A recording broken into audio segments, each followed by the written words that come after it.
Good morning, everybody. Good morning. Okay, let's get some energy in the room. Good morning, everybody. Yeah, there we go. I know it's very early in the morning, and I'm first on the agenda, but what I want to do is talk about what one of our themes here at Ringling College of Art and Design is that we are about shattering the myth of the starving artist. So this keynote talk is about why we should no longer have starving artists. Now, you will see in the presentation a lot of it's focused on art and design because of the fact that we are at an art school. So it's a lot about the visual arts, but this applies in a broader sense about creativity in general and why creativity is the oil for the future economy. So I'm going to go through some very broad things. I know we're on a fairly tight schedule, but I have a lot of stuff to tell you, okay? So let me tell you what's going on. First, about the value of art and design. I'm going to do a little science lesson. Then we're going to talk about the importance of that, and then hopefully we'll have some time for Q&A. All right, let's get started. So in terms of art and design, visual arts, the best path for young people to follow to have a successful career is really dealing with creativity and the arts, and that is the important part of this message. So why is the myth of the starving artist a myth? First, in today's world, everything is communicated visually or through sound or through motion. Okay? Everything is communicated visually like never ever before. Secondly, the competition with businesses is increasing so much, and I'll talk about this later, about how many choices you have as a consumer. So you have to find ways as a business person to make your business stand out, make it different, and the way that happens is by creativity. You've got to be creating and innovating things so that you are different from the other competitors. And finally, education in art and design is the key. Okay. First, a quick science lesson. Do we have any medical people here? Good, I can do my brief science lesson without someone questioning the reality. Okay. So this is very, very basic, but here's a brain, okay? And this is actually the size of a real brain. Good.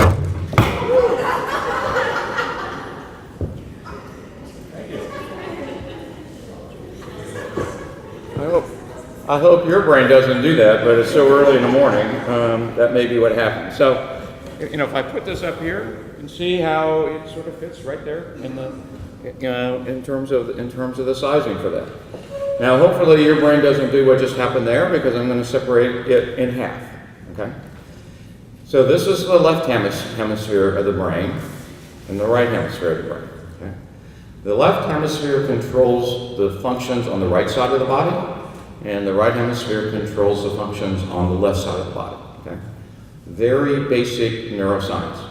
But I'm not interested in that. I'm interested in the thought process and what happens in the left side of the brain and the right side of the brain.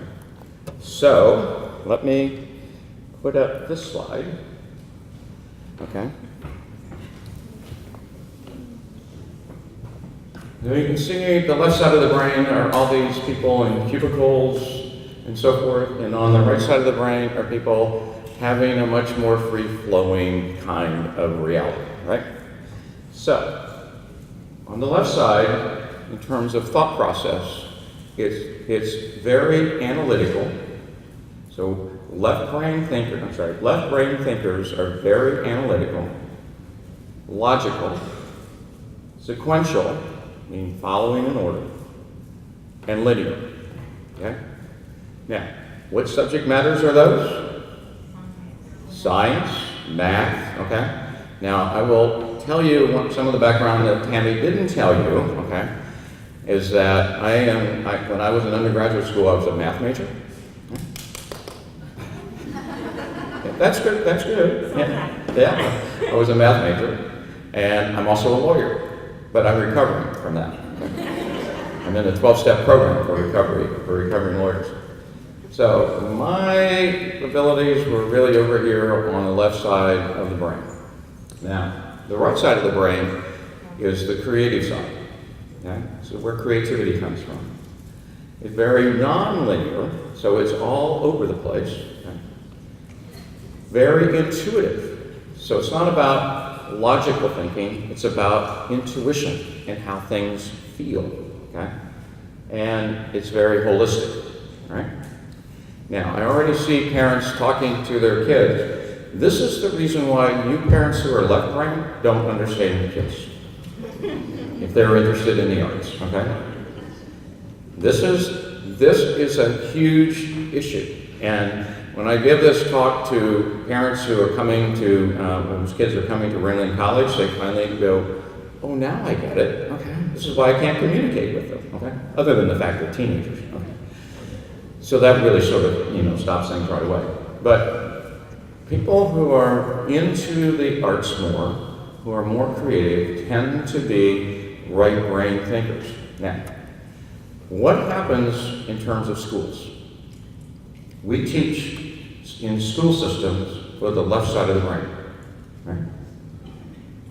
The right side of the brain, you might have arts classes, but that's pretty much it, okay, in terms of what happens.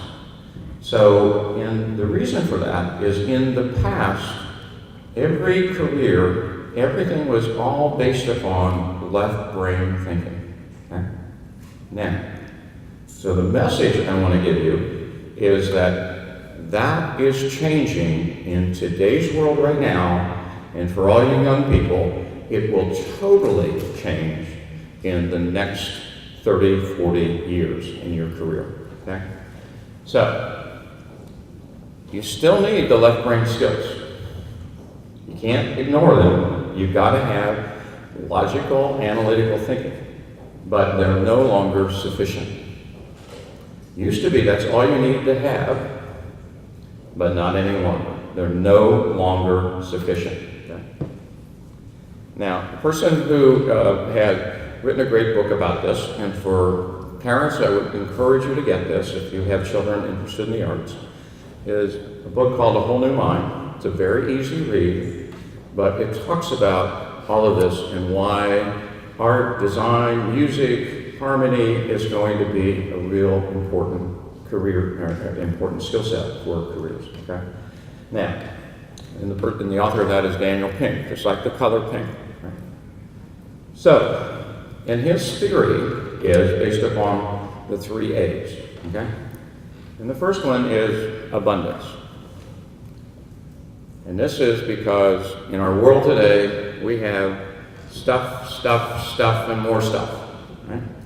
So parents might remember the day when you might have 4 or 5 choices in manufacturers and styles of jeans.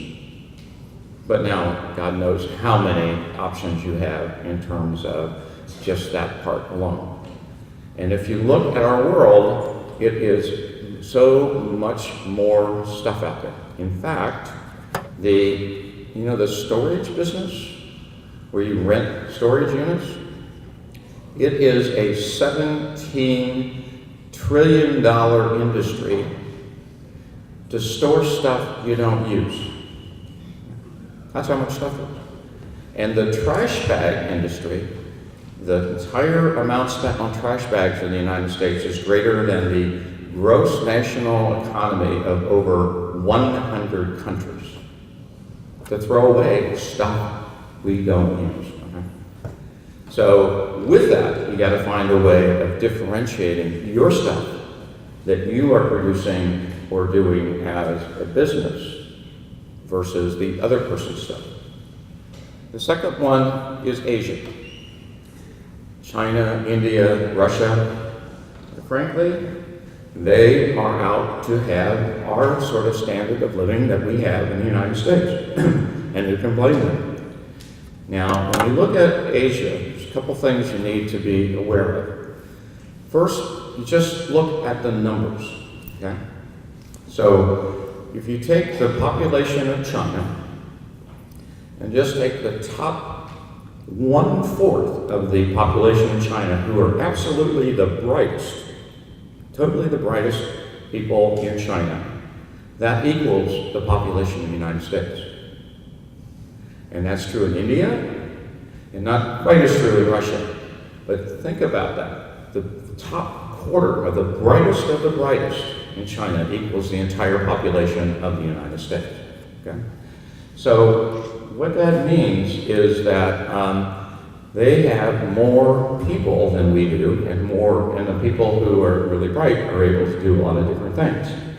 Now, the reason why you see so much outsourcing today, where jobs are going overseas, okay, to China, to India, to Russia, and to Mexico, is because what's happened is that those jobs that used to exist in the United States, that were much more rote, much more of things where you follow rules systematically, it can be done much cheaper by people in those other countries.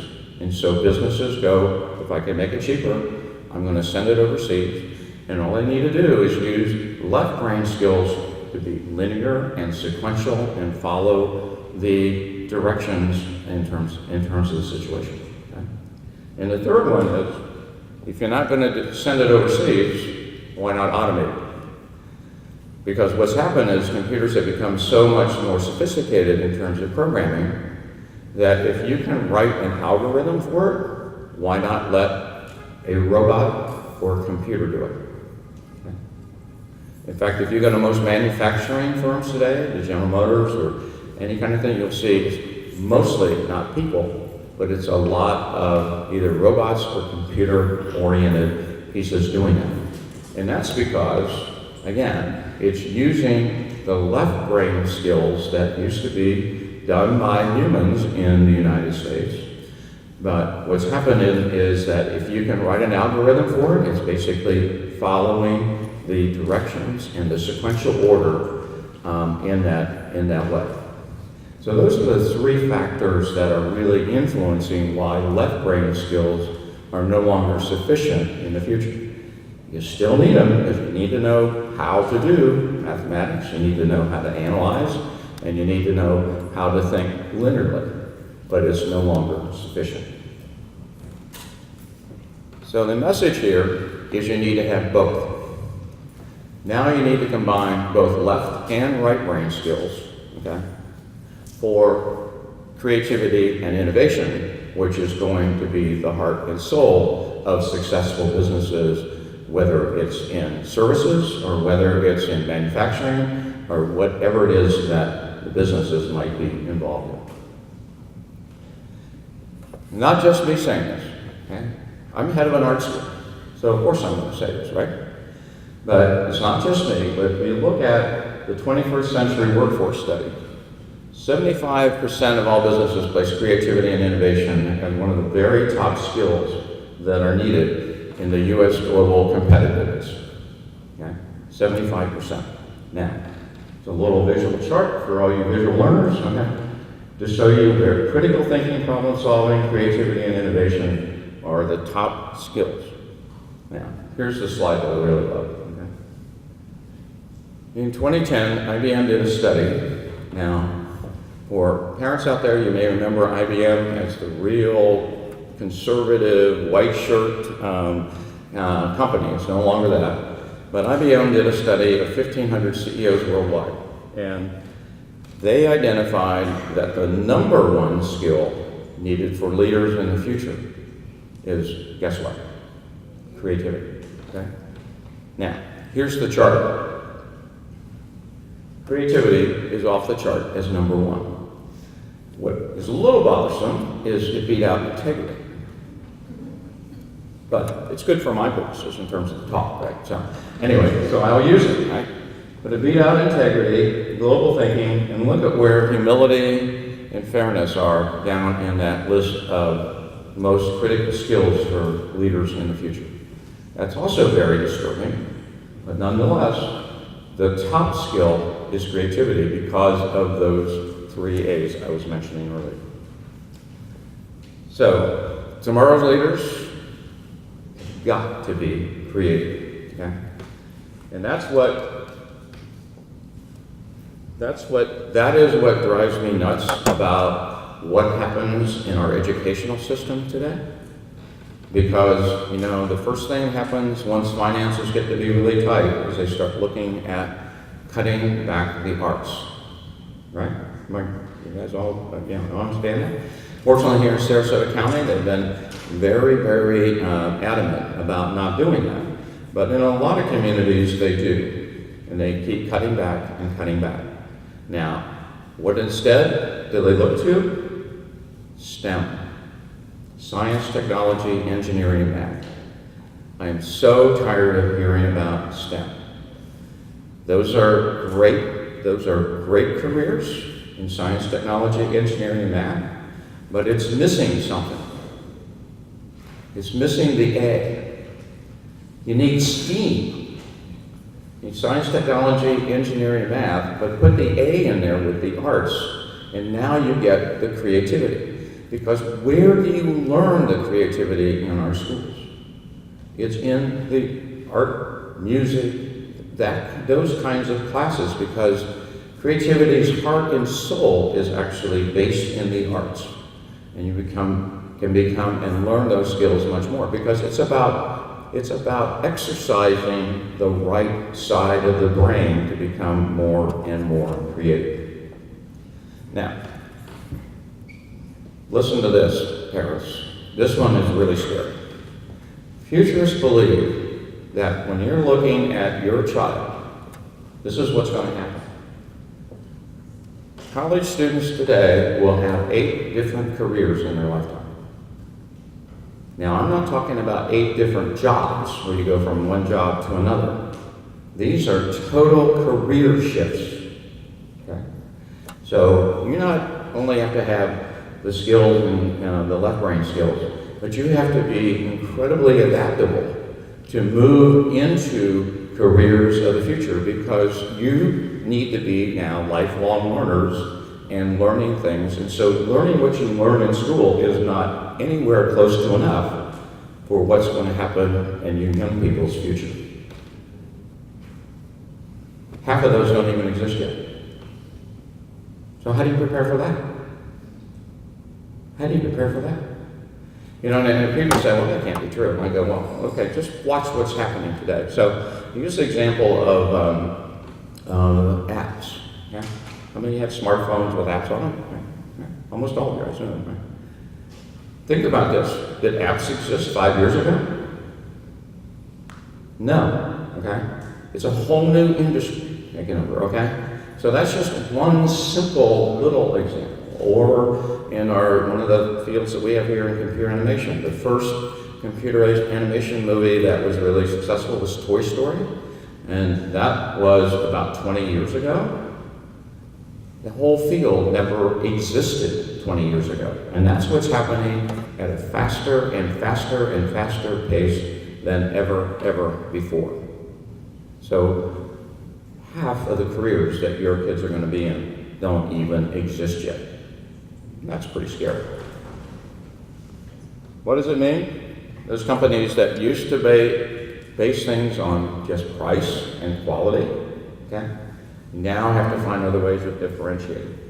And that's the differentiation of our design. So let me give you some examples. Okay, now these are visual examples, so you know, and design examples. So, take Target. Okay. Target, big box store. So they decided, we can't compete against Walmart in price. Walmart has many more outlets. They have much more buying power, and they're able to negotiate prices that are so low with suppliers that when Target looked at trying to compete, there's no way they could match those prices. So they said, we got to do something different. And so what they ended up doing is say, okay, we're going to bring in some designers and create products that are unique and different to differentiate Target from Walmart. Let me give you an example of what they did. See this? That's a toilet brush. Now just think about this a moment, okay? So a toilet brush is something that you put underneath the underneath the sink, right in the bathroom. You don't put it out on your dining room table. You don't put it out in your living room. But what they did is they created a toilet brush that looks cool, okay, and has a good feel to it, and versus a $2.99 toilet brush that is very functional, at Walmart, they would charge $14.99 for this design toilet brush. And you know what? They sold like hotcakes. Huge, huge success because they looked cool and were different. Okay? So, and they did that for a number of product lines so they could differentiate themselves. Now, of course, the big kahuna is Apple. Okay? In fact, if you sort of ask our students, like, who is the greatest artist in the 20th century, they will often say Steve Jobs. Okay? Most people think of him as a technologist, and he was, but he was also an incredible designer and visual thinker. And that's who Steve Jobs was. So if you look at what he did, it was an evolution of different products. So iPods. So they created the whole thing with iPods. Now before, we had MP3 players. Okay, parents remember those? Yeah, remember those MP3 players? So then he created this whole thing of an iPod that was designed so differently so that it was cool. Suddenly, everybody had to have an iPod. They never knew they had to have an iPod until he came out with it. And then what was also so revolutionary is that he created a whole new system for the distribution of music that never existed before. So now, instead of getting it on, disc or on tapes or any of that old stuff, now it's distributed over the internet. And he created that out of whole cloth. Okay? Then, of course, came the phone. Now, we had cell phones, but they were ugly. They were ugly. What did Steve Jobs do? He used his design, his visual thinking, in terms of that company, and created something that really looked cool and was user-friendly. Okay? That's look and feel, which is what design is all about. Look and feel. And look what happened to Apple. Way back when, Apple was almost bankrupt. It was going under. Steve Jobs brought it back to life, and he came back to Apple by creating these different products. And then, of course, you have the iPad. So he ended up creating products that nobody ever thought they had to have. But now, they have to have it. Okay? So that is the brilliance of creativity and innovation in terms of what leads to success in businesses. Okay? So one of the questions I get from parents is, now this is for Ringling College, right? So when I'm dealing with people in the visual arts and design, I get a lot of questions that go, I'm talking to parents at orientation, and I will do my talk, and I'll ask for questions. And then at the end, there's always somebody, almost always in the back. And I have to tell you, it's never a mother, it's always a father. I have a question. I don't know what I did wrong, but my kid wants to go to art school. I thought they'd become useful. They might become a doctor, an engineer, or God forbid, maybe not useful as a lawyer, but I thought they would be in a different kind of profession. So I don't know what happened, but they want to go to art school. So the first question is, so after going here, are they going to end up in my attic? That's the biggest fear. So we're able to sort of say, here's the point at which you need to understand. First of all, at Ringling, we do a lot to ensure that students are prepared for careers. We do a lot of emphasis in career services. But we also want people in general to know how the art and design field is exploding with jobs. So we created this little animation to help show just some of the jobs in various majors, okay, that we have here at Ringling College. This is only a sampling of what some of our alumni are doing, and they're working in all these different places, and I hope you can speed read this, in terms of different kinds of jobs, because we still have issues with guidance counselors, quite frankly, who don't understand the new world. They're back where I was, okay? Which is, there's no jobs in the arts. Well, that is bunk. That is total bunk. Because what's happening is there's an explosion in careers in the arts because of the fact of how visual and how you communicate today is so different from what it was during my time, okay? So we also at Ringling College do a thing called the Collaboratory. But let me show you this publication. We had these out in front, and I saw a lot of people taking them. So if you didn't get one, please feel free to do this. This is a book called Proof. Again, a lot of it's for those fathers, okay? And it deals with what some of our alumni are doing, okay? And various, companies like Pixar and DreamWorks and Google and Apple and so on and so forth. But then in the back, in case you couldn't speed read it, okay, we have a similar kind of listing of different careers to just show examples in the various majors that we have of some of the typical careers that exist today. Okay.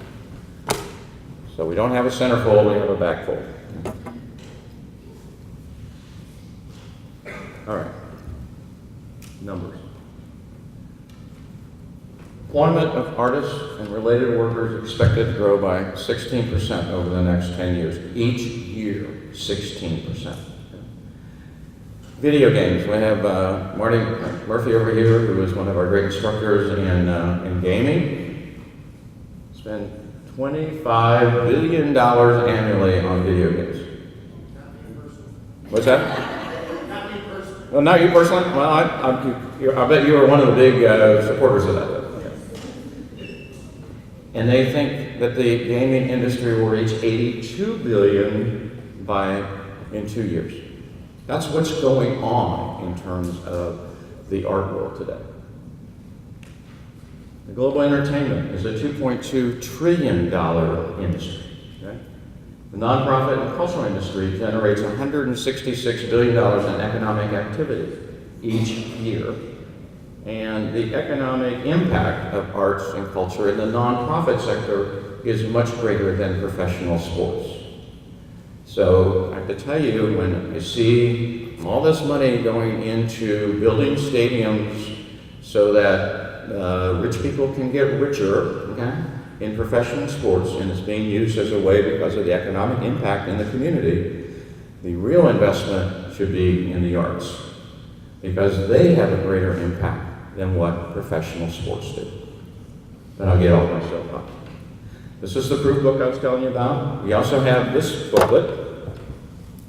How am I doing on time? Which is Perspectives, which is one of our publications that we do a publication twice a year. And this is one that was done a couple of years ago that basically has 4 articles in it that I wrote about creativity in the future and why it's important for businesses and why it's the new oil, why creativity is the new oil. So I encourage you to grab one of those and read it for your leisure and give it to others. And then finally, there's another publication that's out there, which is this one, which is a book, okay? And I encourage any of you to pick this up. It's actually like a cocktail table piece. But what this is about Ringling College, and it's about our different majors, and it has a lot of student artwork in it, okay?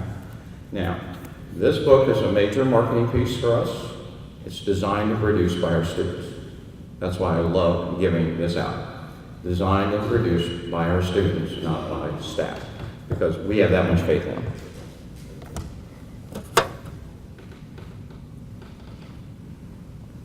This is another very important statistic.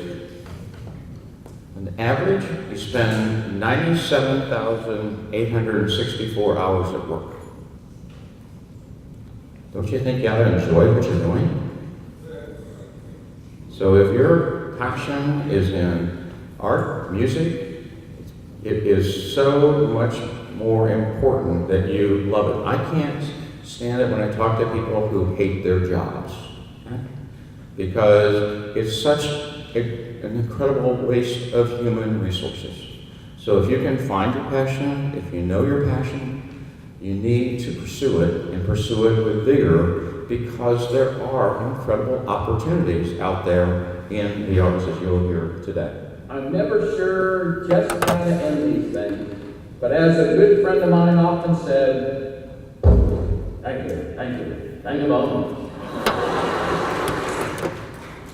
No, thank you. That's okay.